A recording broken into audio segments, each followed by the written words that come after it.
اسلامی تاریخ کا سب سے پہلا ہیلتھ کیئر کا مرکز حضرت محمد صلی اللہ علیہ وآلہ وسلم کی زندگی میں ہی رفید الاسلمی نے قائم کیا، جو مدینہ کے قبیلہ خزرج سے تعلق رکھنے والی پہلی مسلمان خاتون سماجی کارکن، نرس اور سرجن تھی، جنہوں نے حضرت عائشہ رضی اللہ تعالیٰ عنہا سمیت کئی افراد کو طب کی تعلیم دی۔ رفید الاسلمی نے ایک خیمے میں میڈیکل کیئر کا سینٹر قائم کیا۔ غزوہ جنگ کے دوران انہوں نے زخمیوں کے ایک الگ خیمے میں علاج کیا جو اسی مقصد کے لیے مخصوص کیا گیا تھا۔ بعد میں حکمرانوں نے ایسے خیموں کو موبائل ڈسپینسریوں میں تبدیل کیا جو دوائیوں، کھانا، مشروبات، کپڑے، ڈاکٹرز اور فارماسسٹ سے مکمل لیس ہوتی تھی۔ ان کا مقصد بیرونی علاقوں کی طبی ضروریات کو پورا کرنا تھا جو بڑے شہروں اور مستقل طبی مراکز سے دور تھے۔ ان ڈسپینسریوں نے خود حکمرانوں کو بھی مختلف سفروں اور مہمات میں طبی سہولیت فراہم کی۔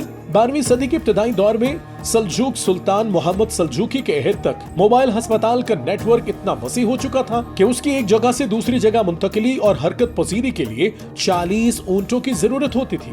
10ویں صدی عیسوی کے دوران بغداد میں 5 مزید ہسپتال بنائے گئے، جن میں سے پہلا 9ویں صدی کے آخر میں عباسی خلیفہ المعتضد باللہ نے قائم کیا تھا اور اس کی تعمیر اور معاملات کی نگرانی الرازی کے سپرد کی گئی تھی۔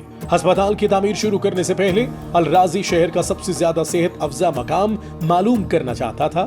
اس نے شہر کے مختلف حصوں پر تازہ گوشت کے ٹکڑے رکھے اور کچھ عرصے بعد یہ جانچ پڑتال کی کہ کون سا گوشت کم سے کم سڑا ہے، اور پھر اس مقام پر ہسپتال کی بنیاد رکھی۔ جب یہ ہسپتال کھلا تو اس میں 25 ڈاکٹر کام کر رہے تھے، جن میں آنکھوں کا ڈاکٹر، سرجن، ہڈیوں کے امراض کے ماہر شامل تھے۔ ہسپتال میں ڈاکٹروں اور مختلف شعبہ جات کی تعداد مسلسل بڑھتی رہی، یہاں تک کہ 1258 میں منگولوں نے بغداد کو تباہ کر کے اس سلسلے کا خاتمہ کر دیا۔ 10ویں صدی کے اوائل میں عباسی وزیر علی ابن عیسیٰ ابن جرح ابن ثابت نے بغداد کے چیف میڈیکل آفیسر کو جیلوں میں موجود قیدیوں کی صحت سے متعلق اپنی فکر مندی کا اظہار کرتے ہوئے لکھا، میں قیدیوں کے بارے میں بہت پریشان ہوں۔ جیلوں کی حالت زار اور قیدیوں کی بڑی تعداد دیکھتے ہوئے مجھے یقین ہے کہ ان میں بہت سے بیمار افراد موجود ہیں، لہٰذا میں اس رائے کا حامل ہوں کہ ان کے پاس اپنے ڈاکٹرز ہوں جو ہر روز قیدیوں کا چیک اپ کریں اور جہاں ضروری ہو ان قیدیوں کو دوائیں اور جڑی بوٹیوں سے تیار شدہ سیرپ دیا جائے۔ ان ڈاکٹروں کو تمام جیلوں کا دورہ کرنا چاہیے اور وہاں کی بیمار قیدیوں کا علاج کرنا چاہیے۔ اس واقعے کے فوراً بعد ہی قیدیوں کے لیے علیحدہ ہسپتال بنایا گیا جسے مکمل عملہ اور ضروری طبی سامان فراہم کیا گیا۔ آج کل کے دور میں ہسپتالوں کی حالت زار دیکھ کر دکھ اور افسوس ہوتا ہے۔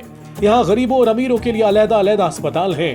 اسی طبقاتی تفریق نے عوام اور حکمرانوں کے درمیان تفریق پیدا کی ہے، لہٰذا ہمیں اسلامی احکامات کی بہتر انداز میں پیروی کرتے ہوئے اسلام کے سنہرے نظام خلافت کی تقلید کرنی چاہیے۔